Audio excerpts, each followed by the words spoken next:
Yo, what's up, guys? So I'm here trying to install my Hyper 212 Evo, and it turns out that none of the tutorials on YouTube decided to include that you need to use these little plastic spacers.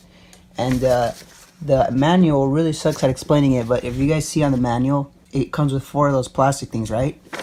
This is on the 1150 socket, and here it shows what you're supposed to do with them.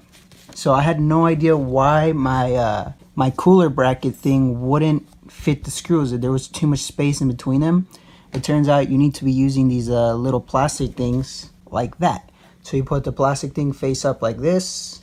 You get the screw goes in there, and that gives you this much more space off the motherboard. And that's also the reason why in the tutorial videos it looks like these screws, they don't come out that far right here. It's because they didn't explain you need to use these little plastic spacer things.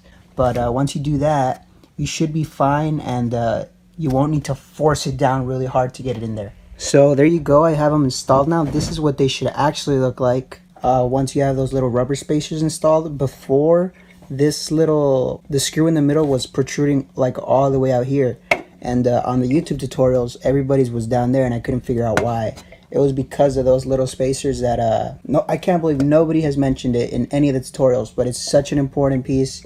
And if you forget those, it can screw up your motherboard. It can cause a short, so it's really important that you don't forget them. But yeah, also if you have a case like mine, where this doesn't let you screw it in, you can still screw it in, but if you go at an angle, it just takes a little bit longer, and you want to be careful that you don't strip the bolt on accident.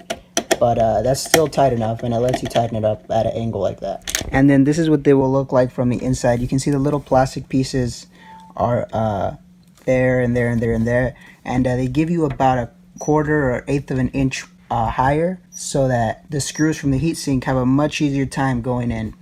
So there you guys go. I've put the heatsink on.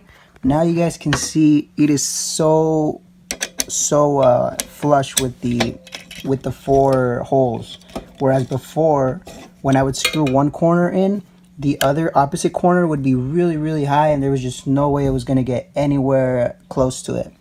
But once you install those little rubber pieces, you'll be good to go, and you'll make sure you don't break anything. So again, it's really important that you don't miss those rubber pieces, because I'm sure there's people that just force it in and they manage to install it without them.